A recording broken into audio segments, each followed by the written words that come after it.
E aí, então, no capítulo 6, o Evagro Pontico vai falar sobre a virtude da despreocupação.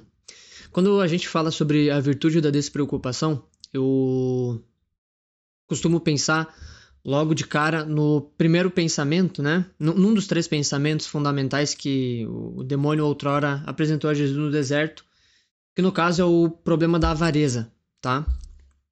Todas as coisas correspondem ao dinheiro, né? Como diria Aristóteles, para a gente fazer várias operações na nossa vida, né? Qualquer coisa vai corresponder ao dinheiro. Então, o dinheiro ele responde a muita coisa. É impossível que a gente não tenha um lado, né? Muito tentador para essa coisa, porque de fato o dinheiro ele serve e ajuda para muita coisa. Isso é verdade, né? A gente não pode achar que o demônio, que o dinheiro é algo demoníaco em si só, porque senão a gente também estaria caindo numa dinâmica bem maniqueísta, né? Mas quando a gente fala sobre despreocupação e preocupação, eu lembro muito do vício da avareza, tá?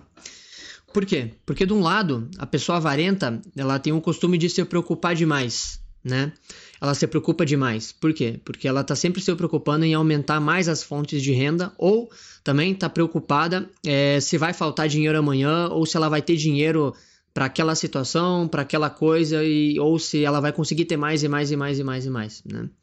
Muito provavelmente vocês já conheceram, ou talvez, por que não, né? Nós mesmos, né? Quando eu costumo gravar esses vídeos, normalmente eu gosto de apontar para minha própria cara, né?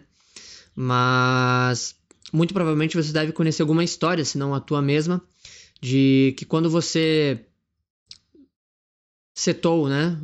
Estabeleceu alguma meta, né? Salarial, aquilo ali é o agradável, aquilo ali é o que eu já vou me sentir bem. Quando você chegou naquela meta, você sentiu a necessidade de ganhar mais e mais e mais e mais, ou pelo menos viu que as necessidades estavam pedindo. Pode se caracterizar como avareza? Olha, vai depender de muitas coisas, né? Mas nesse capítulo em si, o Evagro Pontico fala sobre a virtude da despreocupação. E quando a gente fala de preocupação, a gente às vezes fala do avarento. O avarento é esse. O avarento é o cara que ele tá sempre querendo mais e mais e mais, né? É o cara que ele pode estabelecer um salário ali e quando ele chegar ele vai querer mais. Por quê? Porque ele pode ser um cara que gasta de maneira desordenada, né? Que também corresponde à avareza. Mas ele também pode ser uma pessoa que tá sempre pensando em mais e mais e mais dinheiro, porque tudo na vida dele corresponde ao dinheiro. Então, é um cara que depositou todo o coração dele, né? E todo o tesouro dele está nos bens materiais. Então, ele vai precisar ter essa segurança ali, né? Só que, por outro lado, o avarento também é uma pessoa que se preocupa de menos, né? Mas num outro sentido. É uma pessoa que se preocupa de menos porque ela está preocupada em gozar de tudo aquilo que ela pode com esse dinheiro ou com esses bens materiais no aqui e no agora, nesse plano, né? E ela vê muito pouco para o futuro. Ela tem uns olhos atados, né? Ela tem os olhos cobertos para o futuro, né? E quando a gente fala do futuro, a gente está falando do futuro da nossa alma, né? Todas as pessoas têm uma alma e tudo corresponde ao dinheiro, mas isso tudo é pó, né? Isso tudo vira pó. Se até São Tomás de Aquino, depois de ter recebido a visita de Nosso Senhor Jesus Cristo, falou que a Suma Teológica era fogo de palha, né? Quem que sou eu para dizer o contrário? Então, parece que o avarento ele tem esse lado de se preocupar demais, mas também de se preocupar de menos, né? Ele se preocupa de menos com a alma dele, mas se preocupa demais com tudo, com todos os bens que circundam, né, a nossa vida e tudo mais, certo? Então, eles buscam demais o aqui e o agora, né? Como diria as Sagradas Escrituras, né? Eles buscam, se preocupam demais com o que eles vão comer, o que vão beber, né? E não buscam aquele, como é que eu vou amar a Deus aqui agora, né?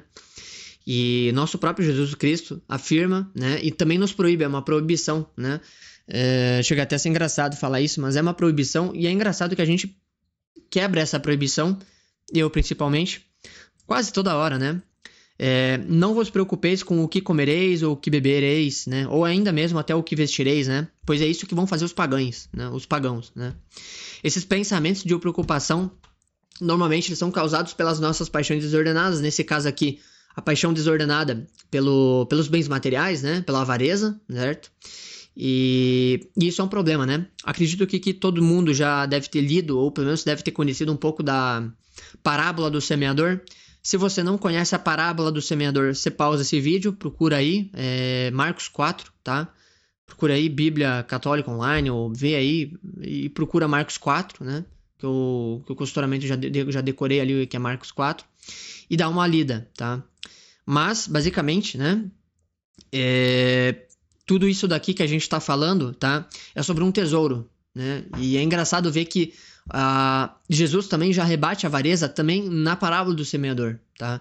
Porque onde é que a gente coloca o nosso tesouro, ali também vai estar o nosso coração, certo? E é claro que alguns, é o propósito, né, que o Evagro Pontico faz, alguns pensamentos demoníacos são inflados na nossa mente justamente para excitar em nós a preocupação, né? E essa preocupação é para a gente se inflar de pensamentos, de dúvidas, de anseios, de medos, de ansiedade, né? E fazer com que o pensamento que a gente tem que ter, né, que é Jesus, 24 horas por dia, né, que se disperse no meio de uma multidão de coisas bobas e insensatas, né? Aqui nesse caso, né, os pensamentos das nossas paixões desordenadas, né?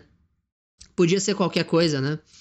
Mas nesse caso aqui, o pensamento da preocupação, então, ele é inflado e a gente perde Jesus no meio da multidão, né? A gente se perde como se a gente fosse perder a nossa mãe, né? No meio do mercado, né? E esses pensamentos, né? Que são dispersos, né? É o que Marcos, né? E o que Jesus vai falar sobre os pensamentos que o semeador vai semeando, mas que são jogados espinhos e então sufocam, né? É isso que ele está querendo dizer, certo? Evagro Pontico ainda escreve, né? Que essa é a palavra que Jesus fala, né? Que se torna estéril e sufocada. É isso que Jesus quer dizer na parábola do semeador, quando ele fala o que é sufocado, né?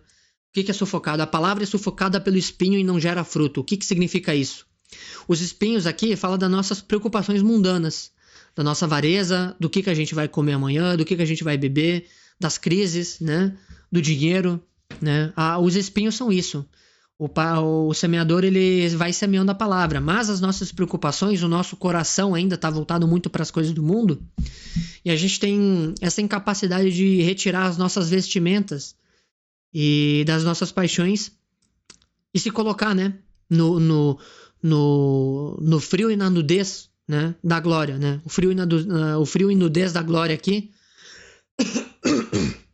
pode ser entendido como a mortificação e a penitência, né? O se despojar dos bens materiais, né? Da esmola, né?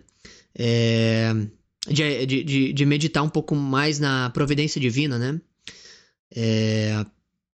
Que é o que a gente precisa, né? A gente precisa pensar mais na providência divina e pensar menos nas nossas preocupações, né? Jesus Cristo já nos alertou que isso é uma proibição, né? A gente não deve pensar nesses problemas, mas sim pensar em amar mais a Deus, certo?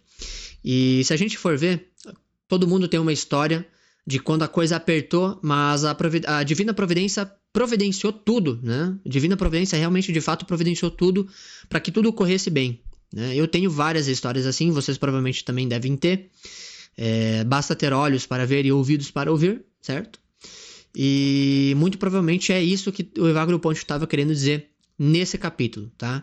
E se é verdade que a vida é breve, então, se a nossa vida aqui nessa terra, né, é breve, mas a nossa alma é algo eterno, é algo infinito, a gente tem que pensar naquilo que fica, não naquilo que se vai. E isso se vai, então, tudo volta ao pó, né? Inclusive as nossas vestes, as nossas preocupações e também, claro, o nosso dinheiro.